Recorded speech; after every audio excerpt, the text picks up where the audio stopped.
Hello दोस्तों, आइए बात करेंगे इस वीडियो के अंदर कि लोकसभा चुनाव जो है वो सर पर है और इसी वजह से सारी पार्टियां एक्टिव मोड में नज़र आ रही है। और इसी बीच एआईएमएम पार्टी भी काफ़ी ज़्यादा एक्टिव और अलग तरीके से रणनीति करते हुए नज़र आ रही है आने वाले लोकसभा चुनाव के लिए। पिछली बार लोकसभा चुनाव जब हुआ था 2019 के अंदर, तो 3 सीट पर एमआईएम पार्टी चुनाव लड़ी थी, अपना उम्मीदवार उतारा था और उन 3 में से 2 पर जीत हासिल हुई थी।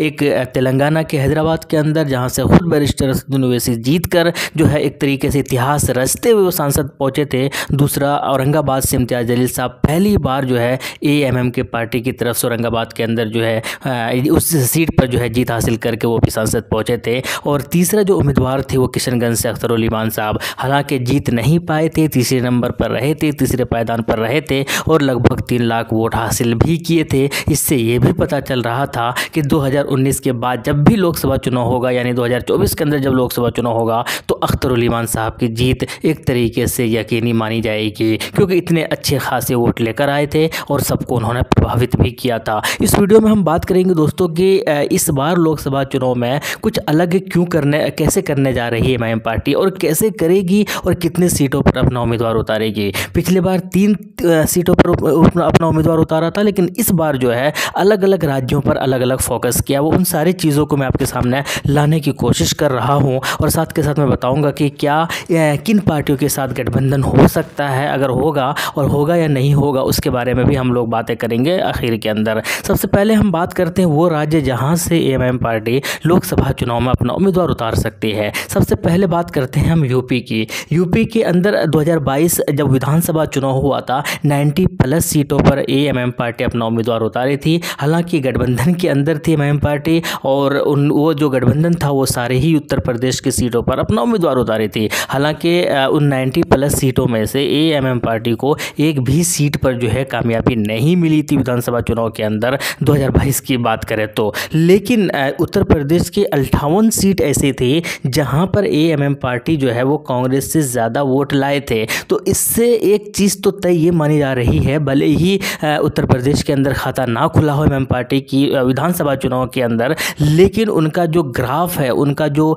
एक वोट परसेंटेज है वो लगातार बढ़ते जा रहे हैं उत्तर प्रदेश के अंदर। और वहाँ पर जो प्रदेश अध्यक्ष है जनाब शौकत अली साहब, वो भी लगातार मेहनत करते हुए नज़र आते हैं। इसी वजह से वहाँ पर वोट परसेंटेज जो है चुनाव दर चुनाव जो है वो बढ़ता जा रहा है और इसका रिजल्ट जो है छोटे चुनाव में साफ देखने को मिल रहा है। अभी हाल ही में कुछ महीनों पहले जो निकाय चुनाव हुआ था, वहाँ पर एक शानदार तरीके से कामयाबी भी हासिल हुई थी। उसके बाद अगर बात की जाए वहाँ पर सीटों की, कितने सीटों पर अपना उम्मीदवार उतारेगी या कितनी सीटों पर चुनाव लड़ेगी, भले ही जनाब शौकत अली साहब जो प्रदेश अध्यक्ष है उत्तर प्रदेश के, वो ये कह रहे हो कि हम 20 सीट पर जो है फोकस किए हुए हैं, 20 सीट पर जो है हम तैयारी कर रहे हैं, लेकिन मुझे नहीं लगता कि 20 सीटों पर मंजूरी देंगे असदुद्दीन ओवैसी साहब चुनाव लड़ने के लिए, क्योंकि 20 सीट शायद बहुत ज़्यादा हो जाते हैं एमआईएम पार्टी के लिए, क्योंकि उतनी तैयारी शायद आपको नज़र नहीं आने वाली है लोकसभा चुनाव की अगर बात की जाए तो। कुल मिलाकर 20 तो नहीं, लेकिन हाँ 10 से 15 सीटों पर जो है चुनाव लड़ सकती है उत्तर प्रदेश के अंदर।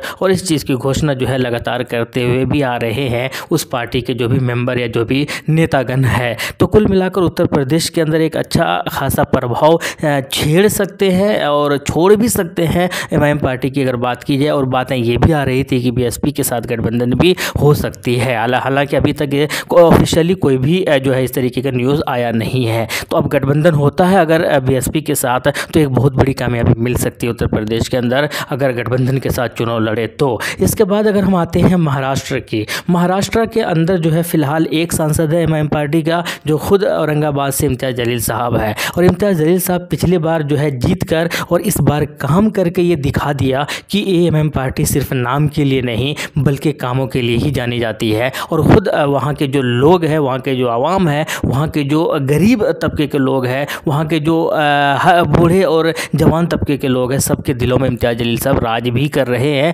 वीडियोज़ और फोटोज़ से और उनके वहाँ के न्यूज़ से या वहाँ के लोगों से बात करके आपको सारी चीज़ें समझ में आ सकती है। तो कुल मिलाकर इस बार वो तो रहेंगे ही रहेंगे औरंगाबाद से महाराष्ट्र के अंदर, लेकिन औरंगाबाद समेत जो है 6 सीट पर चुनाव लड़ने की घोषणा करने वाली है। तैयारियां जो है वो ज़ोरों शोरों पर चल रही है। कहा यह भी जा रहा है वारिस पठान साहब आपको चुनाव लड़ते हुए नजर आ सकते हैं लोकसभा चुनाव का। अब कौन कौन उम्मीदवार होंगे, कौन कौन प्रत्याशी होंगे, ये तो आने वाले वक्त में नहीं पता चलेगा, लेकिन महाराष्ट्र से जो है एक ज़बरदस्त न्यूज़ आप सबको मिल सकता है एमआईएम पार्टी की जानिब से, और वहाँ पर जो है 6 सीटों पर जो है पूरी तैयारी कर रही है। इसके अलावा हम बात करते हैं कि बिहार के अंदर जब विधानसभा चुनाव हुआ था 2020 के अंदर, तो बहुत ही ज़्यादा सनसनीखेज़ मचाते हुए जो है वहाँ पर 5 सीटों पर जीत हासिल करके पूरे भारत के लोगों को चौंका दिया था कि एमआईएम एक जो है अब राज करने वाली है पूरे बिहार के अंदर। हालांकि कुछ दिनों के बाद जो है उनके 4 विधायक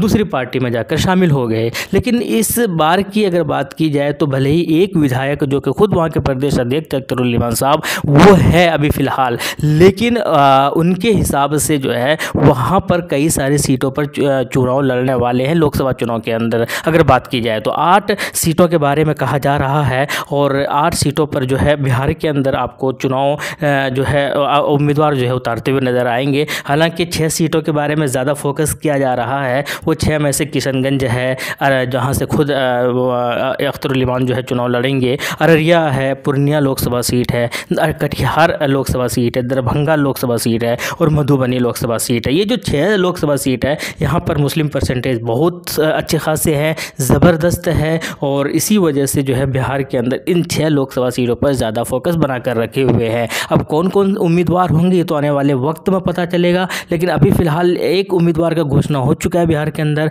और वो खुद अख्तरुल इमान साहब है, और इसकी घोषणा खुद बैरिस्टर असदुद्दीन ओवैसी ने किया था। तो कुल मिलाकर जो है महाराष्ट्र की हो, बिहार हो, चाहे उत्तर प्रदेश हो, उत्तर प्रदेश के अंदर भी कुछ सीटें हैं जैसे कि फिरोज़ाबाद है, बदायूं है, संभल है, मुरादाबाद है, अमरोहा है, मेरठ है, आजमगढ़ है। तो ये सारे सीट ऐसे हैं जहां पर एमआईएम अपना उम्मीदवार उतारेंगी। ये चीज़ जो है बिल्कुल साफ तौर पर तैयारी नज़र आ रही है। अब इसके अलावा गठबंधन की अगर बात करते हैं, गठबंधन की अगर बात करें दोस्तों, तो फिलहाल ऑफिशियली अभी तक किसी के साथ गठबंधन हुआ नहीं एमआईएम पार्टी का, और इंडिया गठबंधन जो है वो फिलहाल नीतीश कुमार बिहार के अंदर वहाँ से जो हटकर बीजेपी में शामिल हुए हैं, तो इंडिया गठबंधन कहीं ना कहीं थोड़ी सी कमज़ोर नज़र भी आ रही है। और इंडिया गठबंधन की आपसी बात की जाए तो शायद किसी राज्य में केजरीवाल की पार्टी कांग्रेस से खुश नहीं है, तो किसी राज्य में जो है कोई और पार्टी, जैसे बंगाल की अगर बात की जाए तो ममता बनर्जी के लोग शायद कांग्रेस से खुश नहीं है। और ये सारी चीज़ें कहीं ना कहीं सीट शेयरिंग को लेकर अभी भी बहुत सारी चीज़ें बनी हुई अटकल है।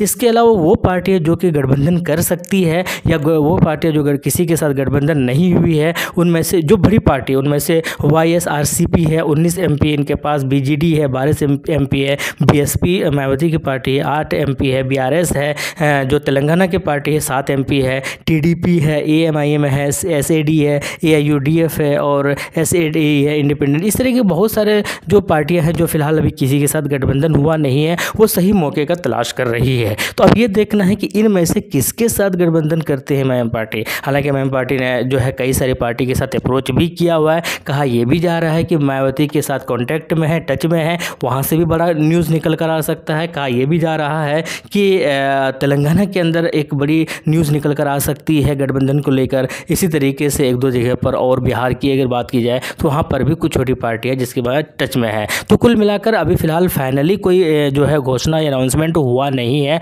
लेकिन जो है गठबंधन के लिए रेडी है, गठबंधन करने के लिए तैयार है एमआईएम पार्टी, और वो चाहती है कि गठबंधन के साथ ही चुनाव लड़ा जाए, और उसके बाद ताकि ज़्यादा से ज़्यादा चैलेंज कर सके बीजेपी और इंडिया गठबंधन को। अब ये देखना है किसके साथ गठबंधन करते या नहीं। खैर, आपकी क्या राय है, किनके साथ करना चाहिए और कितने सीटों पर चुनाव लड़ना चाहिए, कमेंट बॉक्स में ज़रूर बताइएगा। मिलते हैं नेक्स्ट वीडियो में। थैंक यू, जय हिंद, लव यू।